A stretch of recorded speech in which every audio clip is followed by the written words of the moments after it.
मुंबई में 30 अक्टूबर को हुए 17 बच्चों के बंधक कांड में अब बड़ा खुलासा हुआ है। बच्चों को किडनैप करने वाले आरोपी रोहित आर्या ने पुलिस अधिकारी के जरिए शिवसेना के विधायक और पूर्व शिक्षा मंत्री दीपक केसरकर से बात करवाने की मांग की थी।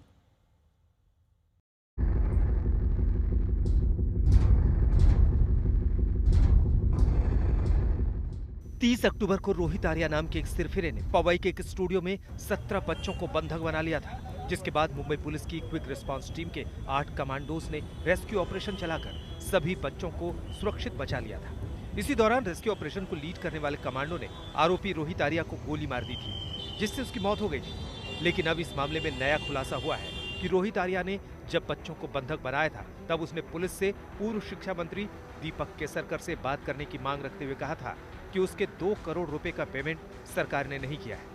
लेकिन जब पुलिस ने बंधक संकट के दौरान केसरकर से संपर्क किया तो उन्होंने कहा कि वो अब मंत्री नहीं है, इसलिए रोहित आर्या से पैसों के लिए कोई वादा नहीं कर सकते, इसलिए उससे बात करने का कोई फायदा नहीं।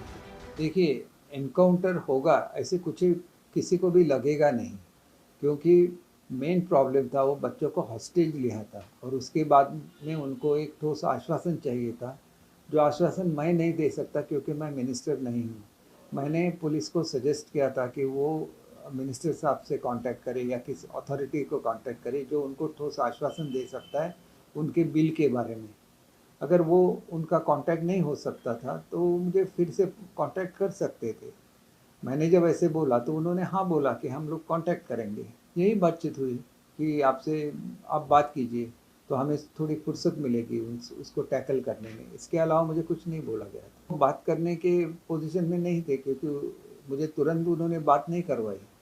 बाद में मुझे जब पता चला कि बच्चे उनके साथ है और उनके पास कुछ ज्वलनशील पदार्थ या वेपन्स वगैरह है, तो ये सही निर्णय था कि कोई अथॉरिटी, जिसको ये अथॉरिटी हो कि वो उनका वो केस जो पैसे का था या उनका जो बिल था उसके बारे में उसको ठोस आश्वासन दे सके तो उससे हल निकल सकता था।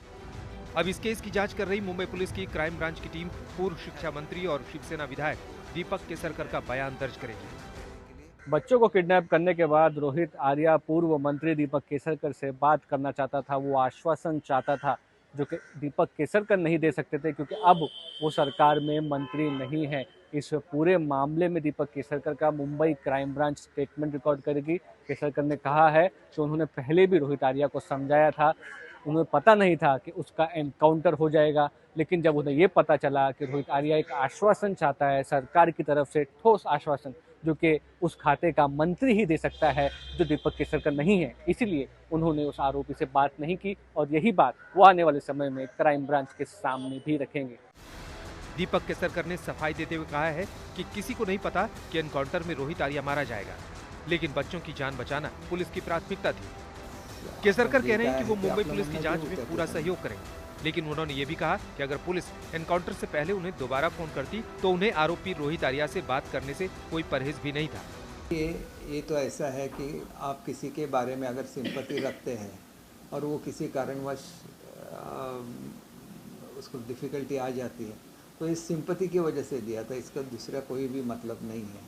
क्योंकि एक सिंपैथी होती है कि आप काम कर रहे हैं और आपके कुछ गलती की वजह से आपका बिल अटका पड़ा हुआ है, तो एक सिंपैथी की वजह है क्योंकि वो एक एनजीओ की हैसियत से काम कर रहे थे। तैयार हैं क्योंकि ये कभी भी कंपलसरी नहीं है कि किसी के साथ बात करना ये, और अगर उनको कांटेक्ट नहीं हो रहा था तो उसको वापस मुझे फ़ोन करना था। उसने मुझे बिल्कुल कांटेक्ट नहीं किया। मैंने जब बोला कि आप किसी अथॉरिटी के साथ या तो मिनिस्टर साहब के साथ बात करिए जो ठोस आश्वासन दे सकते हैं, तो उन्होंने उसके बारे में ना नहीं बोला कि हम लोग कोई ये नहीं कर रहे या तो हम लोग कुछ एक्शन ले रहे हैं। अभी तक मुझे फ़ोन नहीं आया।